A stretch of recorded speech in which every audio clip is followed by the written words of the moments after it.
Hello students, good afternoon. मैं हूँ Riva Shaikh. Today we will discuss about helping verb. Helping verb क्या है?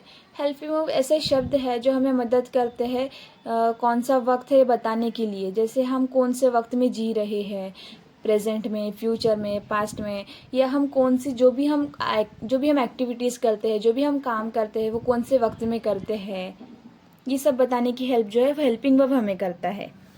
तो पहले हमने देखे थे पार्ट 1 सब्जेक्ट, और आज हम देखेंगे part 2 helping verb.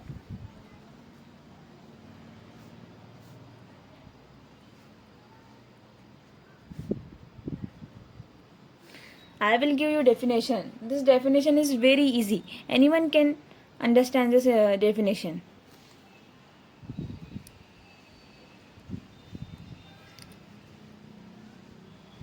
English language एक ऐसी लैंग्वेज है जो कोई भी बोल सकता है। बस यहाँ पर जो है ना, लैक ऑफ प्रैक्टिस का रहता है।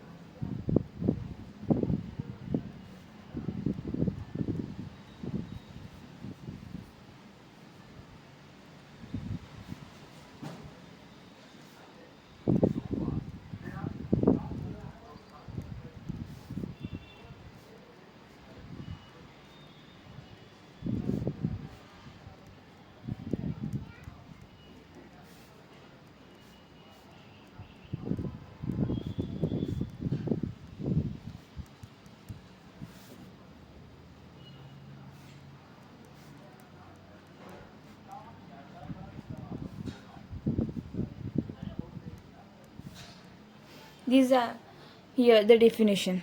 A word which shows the time of an action, जो शब्द काम का वक्त बताता है, and completes a meaning of a sentence, और वाक्य का मतलब पूरा करता है, that is called as helping verb.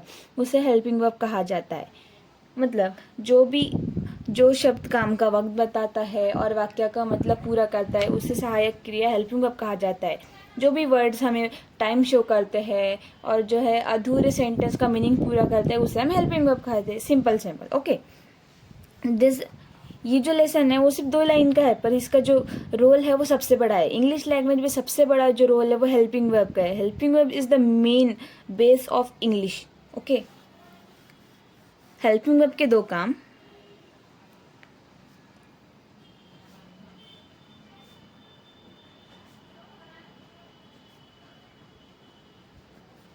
First,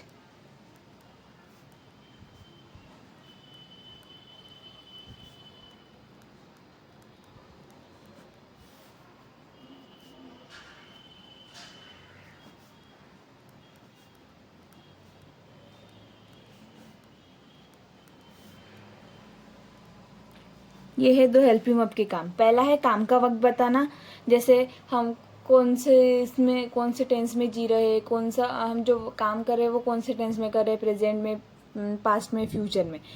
वाक्य का मतलब पूरा करना, जैसे जो भी अधूरा सेंटेंस है उसका मीनिंग पूरा करना है। फॉर एग्जाम्पल,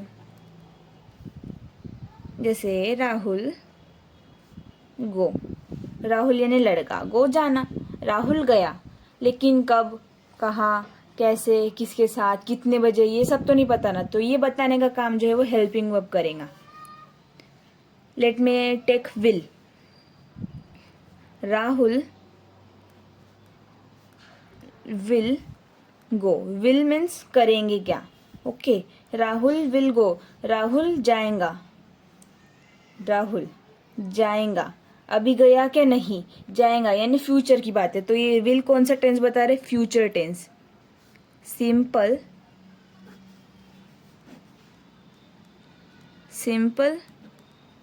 फ्यूचर टेंस बताने का काम कौन करेगा? विल, जाएगा। तो ये जो पहले कैसे था, राहुल गया, पर कब, कहा, कैसे, तो ये अधूरा लग रहा था ना। अब जैसे पूरा हो गया, राहुल विल गो, राहुल जाएगा, राहुल जाएगा, ये फ्यूचर की बात चल रही है। ठीक है। तो ऐसे जो अधूरे सेंटेंस का जो मीनिंग पूरा करने का काम वो करता है हेल्पिंग वर्ब।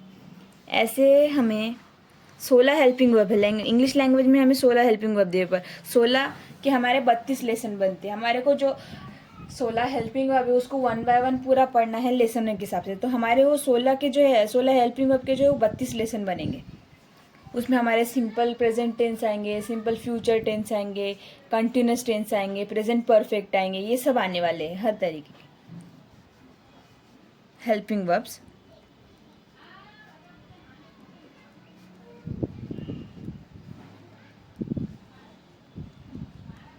विल,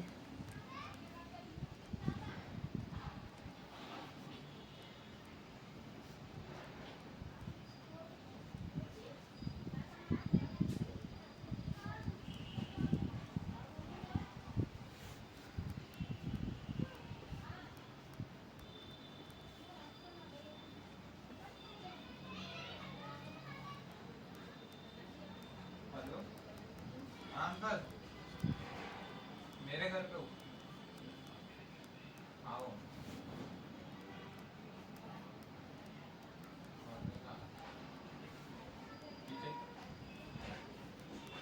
ये जो है हेल्पिंग वर्ब है। ये जो 16 हेल्पिंग वर्ब के इसके 32 लेसन बनेंगे हमारे इंग्लिश लैंग्वेज में, और जो है हम उसको 1 बाय 1 स्टडी करेंगे। पहले विल, कैन, कल कुड, किराए ऐसे ये पे 1 बाय थे 1 तो करेंगे।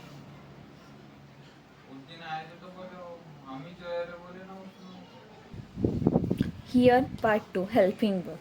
अब आप पूछेंगे हेल्पिंग वर्ब को हम यूज़ कहाँ करेंगे। जैसे मैंने आपको पहले लेक्चर में बताया था, क्या सब्जेक्ट नंबर 1 पे आएगा तो हेल्पिंग वर्ब नंबर 2 पे आएगा। जब हम सेंटेंस बनाएंगे तो सब्जेक्ट नंबर 1 पे आएगा, और जब हम क्वेश्चन बनाएंगे तो हेल्पिंग वर्ब नंबर 1 पे आएगा। अगर हेल्पिंग वर्ब नंबर 1 पे है तो सब्जेक्ट ऑटोमेटिकली नंबर 2 पे चल जाएगा, और अगर सब्जेक्ट नंबर 1 पे रहा तो हेल्पिंग वर्ब ऑटोमेटिकली नंबर 2 पे चल जाएगा।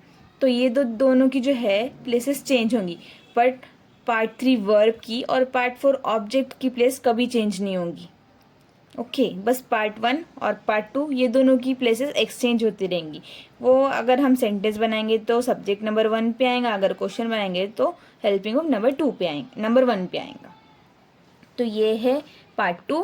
अगर वीडियो अच्छा लगा हो तो please like, share and subscribe. Thank you.